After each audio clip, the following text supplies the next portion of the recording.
आखिरी चरण के चुनाव के लिए सभी दलों ने संथाल परगना में झोंकी ताकत। एनडीए और इंडी गठबंधन के नेताओं की हुई कई चुनावी जनसभाएं।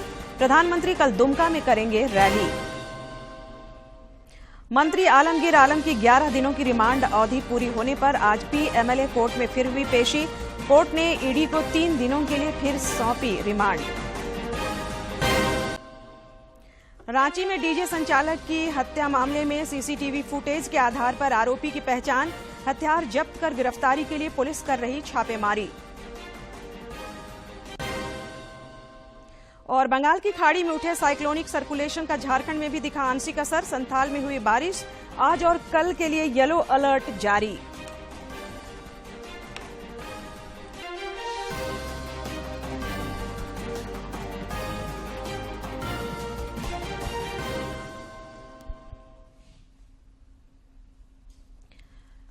नमस्कार, खबरें झारखंड में आपका स्वागत है। मैं हूं संध्या दिमता और अब समाचार विस्तार से।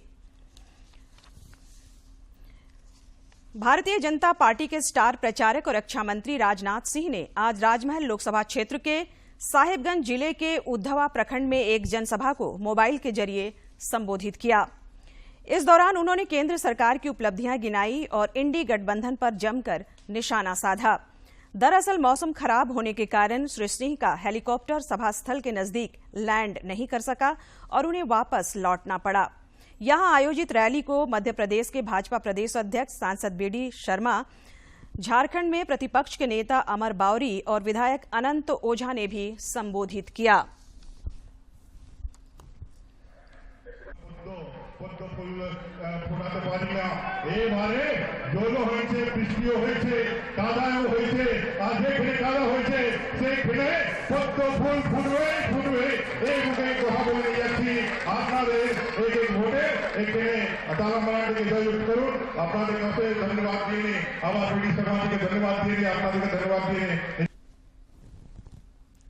संथाल परगना की 3 सीटों गोड्डा, दुमका और राजमहल में 1 जून को होने वाले मतदान को लेकर सभी दलों ने ताकत झोंक रखी है। कल प्रधानमंत्री और भाजपा के स्टार प्रचारक नरेंद्र मोदी दुमका एयरपोर्ट मैदान में विजय संकल्प रैली को संबोधित करेंगे। प्रधानमंत्री यहीं से तीनों संसदीय क्षेत्रों के पार्टी प्रत्याशियों के पक्ष में मतदान की अपील करेंगे। भाजपा के प्रदेश अध्यक्ष बाबूलाल मरांडी ने कहा कि प्रधानमंत्री के इस जनसभा को लेकर सारी तैयारियां पूरी कर ली गई हैं। नरेंद्र मोदी जी की सभा हो चुकी है और ये छठा है और उसके बाद रांची में उनका रोड शो भी हो चुका है। चूंकि देश के प्रधानमंत्री अगर 14 लोकसभा सीटों में से 5-6 जगहों पर पब्लिक मीटिंग कर रहे हैं, 1 जगहों पर रोड शो कर रहे हैं, तो ऑन एन एवरेज आप जोड़िए तो हर 2 विधान लोकसभा क्षेत्र पर देश के प्रधानमंत्री जी का प्रेजेंस है। प्रधानमंत्री के कार्यक्रम को लेकर पुलिस पदाधिकारियों के द्वारा सुरक्षा व्यवस्था की तैयारियों की समीक्षा की गई।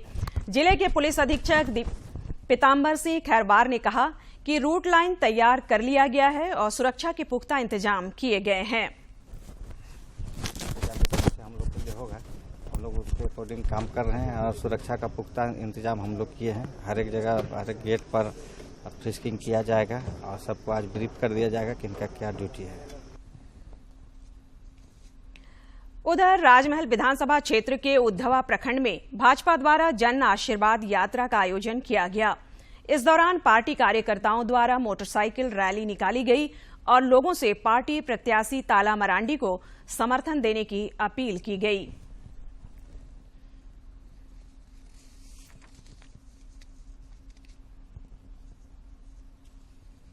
उधर संथाल का रण जीतने के लिए इंडी गठबंधन ने भी पूरी ताकत लगा रखी है। गोड्डा जिले के पत्थरगामा और पुड़ैया हाट में झारखंड मुक्ति मोर्चा की नेत्री कल्पना सोरेन ने कांग्रेस प्रत्याशी प्रदीप यादव के पक्ष में चुनावी जनसभा को संबोधित किया। इस दौरान उन्होंने कहा कि झारखंड को और आगे ले जाना है। अगर गठबंधन की सरकार बनती है तो गरीब महिलाओं को सालाना 1 लाख रुपये उनके खाते में दिए जाएंगे। और इंडिया गठबंधन दिल्ली पहुंच रही है और आप लोगों के आशीर्वाद के साथ पहुंचेगी और आप लोगों के मुद्दों को लेकर के पहुंचेगी। तो मैं आप सभी से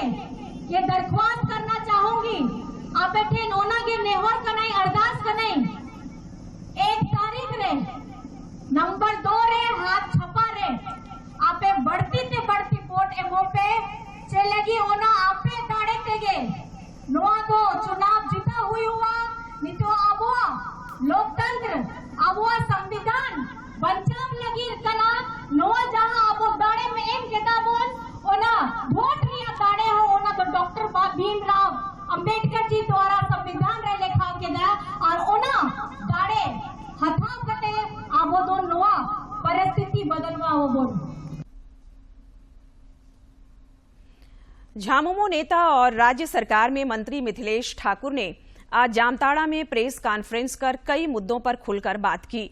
उन्होंने कहा कि हम कानून का सम्मान करते हैं और दोषियों पर कार्रवाई होनी चाहिए, लेकिन दुर्भावना से ग्रस्त होकर की जा रही कार्रवाई खेदजनक है। उन्होंने कहा कि मंत्री आलमगीर आलम ईडी के पहले समन पर ही हाजिर हुए और अपनी बात रखी, लेकिन आनन फानन में उनकी गिरफ्तारी हुई। उन्होंने लोकसभा चुनाव में राज्य की सभी सीटों पर जीतने का दावा भी किया। वरिष्ठ कैबिनेट मंत्री, सीएलपी लीडर और ईडी के पहले समन पर ईडी का सम्मान करते हुए ईडी के समक्ष प्रस्तुत हुए। हमारे लोकतांत्रिक अधिकार को देखते हुए आज केजरीवाल साहब को सुप्रीम कोर्ट ने बेल देने का काम किया। तो ऐसी क्या बेचैनी, ऐसी क्या हड़बड़ी थी, आलमगीर साहब कहां भाग जाते कि आनन फानन में उनकी गिरफ्तारी हुई? ये सवालिया निशान खड़ा करता है। चुनावी जनसभाओं के साथ साथ मतदाताओं को जागरूक करने की पहल भी लगातार हो रही है। इसी कड़ी में जामताड़ा के गांधी मैदान में स्वीप के तहत फैंसी क्रिकेट मैच का आयोजन किया गया। इस दौरान सभी को मतदाता शपथ भी दिलाया गया। यह मैच जिला प्रशासन और मीडिया एकादश के बीच खेला गया। एवं शांतिपूर्ण निर्वाचन की गरिमा को अक्षुण्ण रखते हुए वर्ग जात प्रभावित हुए बिना सभी निर्वाचनों में अपने मताधिकार का प्रयोग करेंगे। 1 जून को होने वाले मतदान को लेकर पोस्टल बैलेट से मतदान प्रक्रिया शुरू हो गई है। गोड्डा संसदीय क्षेत्र के देवघर में आज डाक मतपत्र के माध्यम से 100 वर्ष से अधिक उम्र की महिला मतदाता ने मतदान किया। गौरतलब है कि 85 साल या उससे ज्यादा उम्र के मतदाता घर बैठे ही डाक मतपत्र के माध्यम से मतदान कर सकते हैं और इसकी पहल चुनाव आयोग की तरफ से की गई है ताकि बुजुर्गों को परेशानी न हो और वे लोकतंत्र के इस महापर्व में अपनी भागीदारी भी निभा सकें। प्रदेश भाजपा के एक प्रतिनिधि मंडल ने चुनाव आयोग पहुंचकर विधानसभा अध्यक्ष रविंद्रनाथ महतो के खिलाफ शिकायत दर्ज कराया है। विधि प्रकोष्ठ के प्रदेश संयोजक सुधीर श्रीवास्तव ने बताया कि विधानसभा अध्यक्ष जिस प्रकार अपने पद का दुरुपयोग कर रहे हैं वह गलत है। उन्होंने कहा कि विधानसभा अध्यक्ष का भाषण कोई नारा नहीं बल्कि न्यायपालिका पर हमला है। श्रीवास्तव ने कहा कि विधानसभा अध्यक्ष किसी पार्टी के सदस्य नहीं होते, फिर वे क्यों चुनाव प्रचार कर रहे हैं। 6 चरणों के चुनाव संपन्न होने के बाद अब 4 मई को होने वाले मतगणना को लेकर भी तैयारियां शुरू हो गई हैं। आखिरी चरण का मतदान 1 जून को होगा। रांची लोकसभा क्षेत्र के चुनाव 6ठे चरण में हुआ था और इसके बाद कृषि बाजार समिति पंडरा परिसर में बने वज्रगृह में कड़ी सुरक्षा के बीच ईवीएम मशीन रखी गई है। जगह जगह पर पुलिस बल तैनात किए गए हैं और सुरक्षा के पुख्ता इंतजाम हैं। मतगणना स्थल पर राजनीतिक दलों के प्रतिनिधियों के लिए अलग अलग टेंट लगाया गया है। मतगणना स्थल पर तैनात दंडाधिकारी डॉक्टर रामकुमार ने कहा कि ईवीएम मशीन की सुरक्षा के लिए काफी संख्या में पुलिस बल की तैनाती की गई है। चुनाव के उपरांत वज्रगृह में जो भी मशीनें हैं ईवीएम्स, उनकी देखरेख यहाँ की जा रही है। 11 दिनों की रिमांड अवधि पूरी होने के बाद आज राज्य के ग्रामीण विकास मंत्री आलमगीर आलम को एक बार फिर पीएमएलए कोर्ट में पेश किया गया। इस दौरान ईडी के वकील ने कोर्ट से 3 दिनों की और रिमांड की मांग की, जिसे कोर्ट ने स्वीकार कर लिया। ईडी की ओर से यह कहा गया कि आलमगीर आलम पूछताछ में सहयोग नहीं कर रहे हैं, जबकि मंत्री आलमगीर आलम के वकील ने इसका विरोध किया। ये लोग प्रे किए थे, हम लोग अपोज किए कि पहले भी 2 दिन हम लोग पूरा कोऑपरेट किए। 14 मई और 15 मई को हम लोग दिन भर रहे। 14 मई को भी जो सुबह गए रात में लौटे हैं। जो भी डॉक्यूमेंट का रिक्वायरमेंट था संबंध में तो सारा हम लोग उस समय प्रोवाइड कर दिए थे, लेकिन कोर्ट सारे कुछ सुनने के बाद बोले कि नहीं 3 दिन का हम फर्दर इनको रिमांड दे रहे हैं। 3 दिन का फर्दर रिमांड दिया गया है कोर्ट के द्वारा। टेंडर कमीशन घोटाले में मनी लॉन्ड्रिंग के तहत जांच कर रही ईडी ने ग्रामीण विकास विभाग के पूर्व सचिव मनीष रंजन को एक और समन जारी किया है। ईडी ने मनीष रंजन को 28 मई को पूछताछ के लिए ईडी के क्षेत्रीय कार्यालय में बुलाया था। दरअसल इससे पहले ईडी ने मनीष रंजन को 24 मई को पूछताछ के लिए बुलाया था, लेकिन उन्होंने समय की मांग करते हुए पेश होने से असमर्थता जाहिर की थी। पूर्व मुख्यमंत्री हेमंत सोरेन से जुड़े जमीन घोटाला मामले में जमीन के मूल रैयत राजकुमार पहान की अग्रिम जमानत याचिका पर पीएमएलए कोर्ट में आज सुनवाई हुई। अदालत ने मामले में सुनवाई की अगली तिथि 15 जून निर्धारित की है। ईडी ने इस मामले में राजकुमार पहान को भी आरोपित बनाते हुए उसके खिलाफ आरोप पत्र दाखिल किया है। ईडी के चार्जशीट पर संज्ञान लेते हुए कोर्ट ने समन जारी किया था। वहीं गिरफ्तारी से बचने के लिए राजकुमार पहान ने 1 मई को पीएमएलए के विशेष न्यायाधीश राजीव रंजन की अदालत में अग्रिम जमानत याचिका दायर की है। राष्ट्रपति द्रौपदी मुर्मू ने आध्यात्मिक मूल्यों को विकसित करने की आवश्यकता पर बल देते हुए कहा है कि आध्यात्मिक रूप से सबल होना ही वास्तविक सशक्तिकरण है। वे आज नई दिल्ली में भारत मंडपम में ब्रह्म कुमारी संगठन द्वारा आयोजित एक समारोह में स्वच्छ और स्वस्थ समाज के लिए आध्यात्मिक सशक्तिकरण के राष्ट्रीय समारोह को संबोधित कर रही थीं।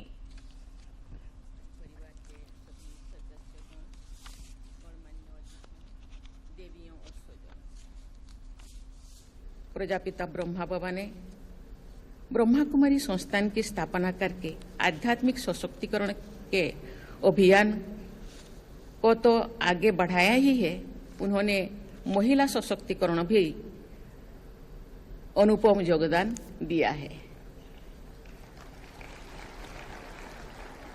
ब्रह्मा कुमारी संस्थान महिलाओं द्वारा संचालित किए जाने वाला विश्व का संभवतः सबसे बड़ा आध्यात्मिक संस्थान है। इस संस्थान में ब्रह्मा कुमारी बहन आगे रहती है तथा उनके सहयोगी ब्रह्मा कुमार भाई नेपथ्य में कार्यरत रहते हैं। ऐसे अनूठे सामंजस्य के साथ ये संस्थान निरंतर आगे बढ़ रहा है। ऐसा करके आप सबने विश्व समुदाय के सम्मुख आध्यात्मिक प्रगति और महिला सशक्तिकरण का अद्वितीय उदाहरण वस्तुतः अपन प्रस्तुत किए हैं।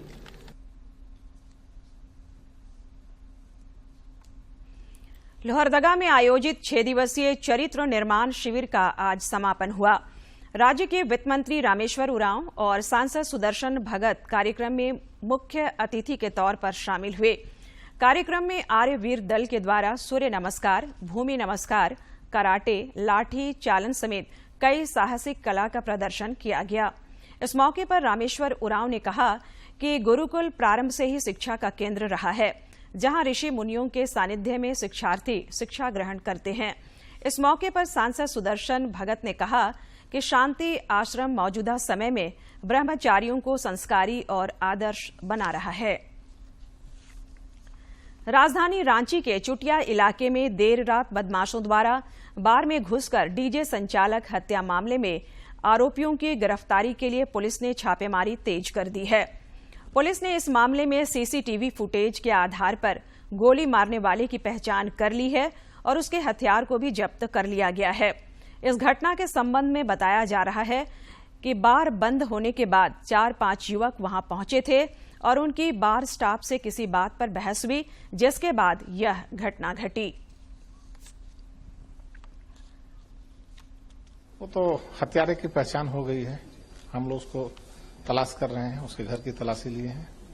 इसका तो पूर्व में भी इतिहास रहा, पहले भी जेल जा चुका है। हम लोग सघन छापामारी कर रहे हैं, अपराधी की पहचान होगी, जल्द ये पुलिस की गिरफ्त में होंगे।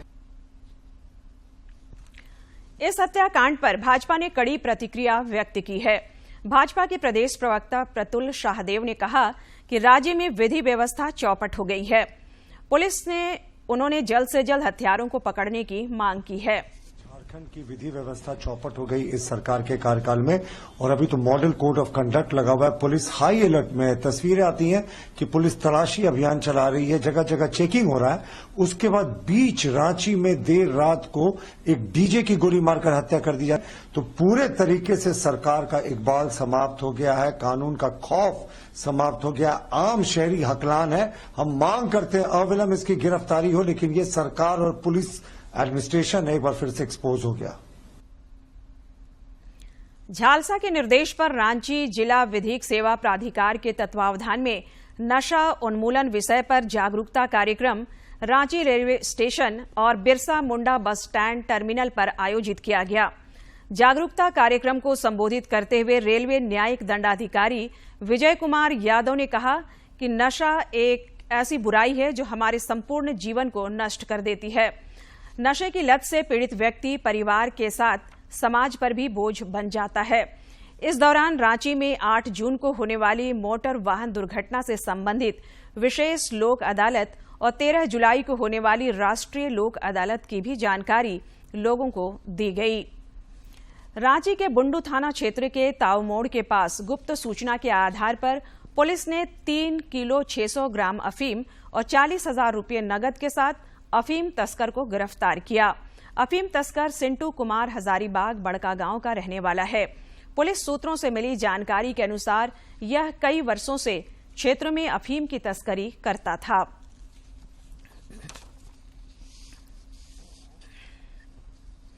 खूंटी जिले के विभिन्न बालू घाटों से बालू की तस्करी पर नकेल कसने के लिए प्रशासन द्वारा लगातार छापेमारी जारी है। बालू तस्करी की सूचना पर उपायुक्त के निर्देश पर आज भी छापामारी अभियान चलाया गया। पुलिस ने कर्रा प्रखंड के पदमपुर, छाता और विभिन्न स्थलों में अवैध रूप से बालू की ढुलाई करते 5 वाहनों को जब्त कर लिया।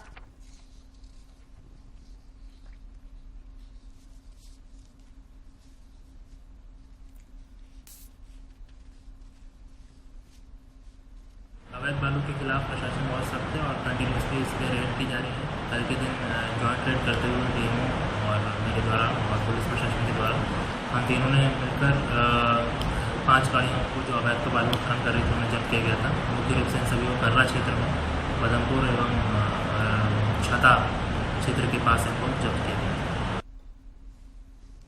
और अब देखते हैं फटाफट अंदाज में जिलों की खबरें।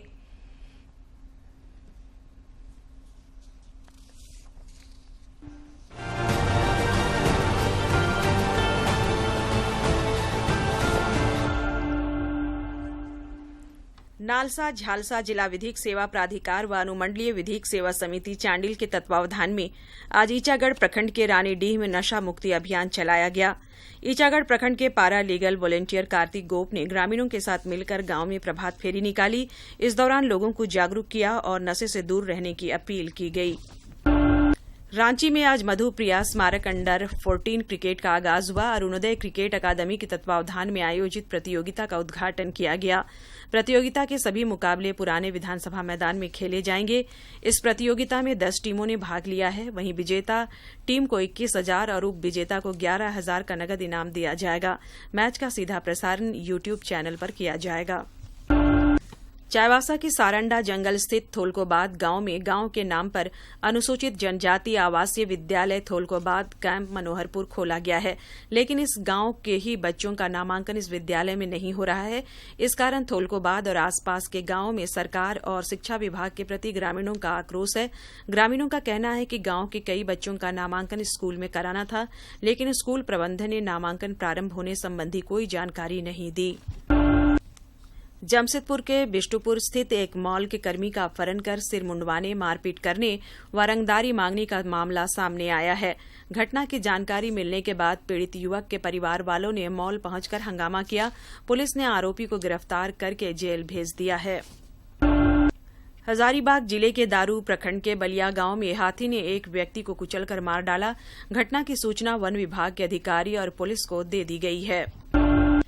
रांची के चुटिया थाना क्षेत्र स्थित एक रेस्तरां सह बार में बीती रात अपराधियों ने डिस्क जॉकी डीजे की गोली मारकर हत्या कर दी। हत्या से पहले इन लोगों का रेस्तरां में विवाद हुआ था। घटना की सूचना पाकर पहुंची पुलिस ने घायल युवक को रिम्स पहुंचाया, जहां डॉक्टरों ने उसे मृत घोषित कर दिया। रांची के वरीय पुलिस अधीक्षक चंदन सिन्हा ने बताया कि सीसीटीवी फुटेज के आधार पर अपराधियों की पहचान कर ली गई है और उनकी गिरफ्तारी के लिए छापेमारी की जा रही है। जमशेदपुर के परसुडीह थाना क्षेत्र में अज्ञात अपराधियों ने एक शख्स की हत्या कर दी है। परसुडीह थाना प्रभारी फैज अहमद ने बताया कि शख्स की पत्थर से कूचकर हत्या की गई है। साथ ही मृतक का मोबाइल भी गायब है। पुलिस ने शव को कब्जे में लेकर पोस्टमार्टम के लिए भेज दिया है। पुलिस छानबीन में जुट गई है। रांची के मेन रोड स्थित डेली मार्केट में एक ड्राई फ्रूट्स की दुकान में अचानक भीषण आग लग गई।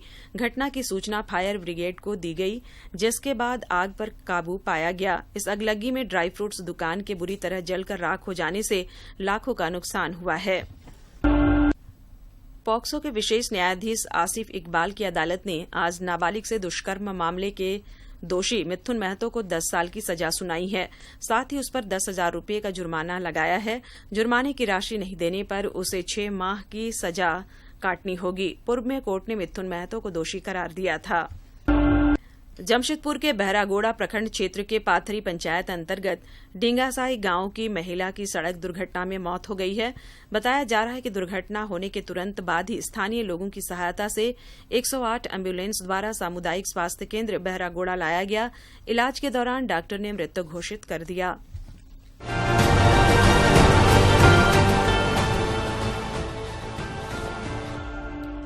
चक्रवातीय तूफान रेमल अब कमजोर पड़ गया है। कल देर रात बांग्लादेश के तटीय इलाकों से टकराने के बाद पश्चिम बंगाल की राजधानी कोलकाता और उसके आसपास के क्षेत्रों में मूसलाधार बारिश हुई, जिससे जनजीवन प्रभावित हुआ है। कल देर रात आए इस चक्रवाती तूफान के कारण पश्चिम बंगाल में काफी मुसीबत हो गई है। यहां राजधानी कोलकाता और आसपास के कई इलाकों में मूसलाधार बारिश के कारण हालात खराब हो गए हैं। आम जनजीवन पर असर हुआ है। तेज हवा और भारी बारिश के कारण कई पेड़ और बिजली के खंभे उखड़ गए हैं। कई इलाकों में घुटने तक पानी भर गया है। इस बीच चक्रवातीय तूफान रेमल का झारखंड में भी आंशिक असर दिखने लगा है। रांची स्थित मौसम विज्ञान केंद्र के वैज्ञानिकों के अनुसार अगले 2 दिनों तक खूंटी, गुमला समेत कोल्हान और संथाल के कई जिलों में आंधी, बारिश और वज्रपात होने की संभावना है। इसे लेकर अलर्ट जारी किया गया है। आज भी संथाल के कई इलाकों में तेज हवा के साथ बारिश हुई। और अब एक नजर डालते हैं प्रमुख शहरों के आज के तापमान पर। राजधानी रांची का अधिकतम तापमान 34.7 और न्यूनतम 26.5 डिग्री सेल्सियस रिकॉर्ड किया गया। जमशेदपुर का अधिकतम तापमान 37 और न्यूनतम 28.2 तथा डाल्टनगंज का अधिकतम तापमान 41.5 और न्यूनतम तापमान 28.3 डिग्री सेल्सियस रिकॉर्ड किया गया। फेफड़े के कैंसर के क्षेत्र में काम करने वाली दुनिया की प्रतिष्ठित संस्था international association for the study of lung cancer ने वरिष्ठ पत्रकार और लंग कैंसर के अंतिम स्टेज के मरीज रवि प्रकाश को इस साल के पेशेंट एडवोकेट एजुकेशनल अवार्ड के लिए चुना है। रवि प्रकाश को यह पुरस्कार सितंबर में अमेरिका के कैलिफोर्निया प्रांत के सैन डिएगो शहर में आयोजित होने वाले वर्ल्ड कॉन्फ्रेंस में दिया जाएगा। भारत की दीपा कर्माकर ने उज्बेकिस्तान के ताशकंद में एशियन जिम्नास्टिक चैंपियनशिप में महिलाओं के वोल्ट अपरेट्स में स्वर्ण पदक जीतकर इतिहास रच दिया है। यह पहली बार है जब कोई भारतीय जिम्नास्ट एशियन चैंपियनशिप की किसी स्पर्धा में स्वर्ण पदक जीतने में सफल रहा है।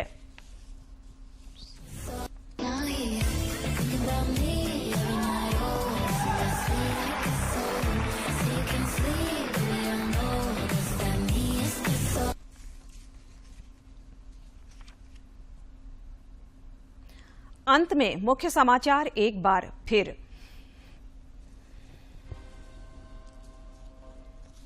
आखिरी चरण के चुनाव के लिए सभी दलों ने संथाल परगना में झोंकी ताकत। एनडीए और इंडी गठबंधन के नेताओं की हुई कई चुनावी जनसभाएं। प्रधानमंत्री कल दुमका में करेंगे रैली। मंत्री आलमगीर आलम की 11 दिनों की रिमांड अवधि पूरी होने पर आज पीएमएलए कोर्ट में फिर हुई पेशी। कोर्ट ने ईडी को 3 दिनों के लिए फिर सौंपी रिमांड। रांची में डीजे संचालक की हत्या मामले में सीसीटीवी फुटेज के आधार पर आरोपी की पहचान, हथियार जब्त कर गिरफ्तारी के लिए पुलिस कर रही छापेमारी। और बंगाल की खाड़ी में उठे साइक्लोनिक सर्कुलेशन का झारखंड में भी दिखा आंशिक असर। संथाल में हुई बारिश आज और कल के लिए येलो अलर्ट जारी।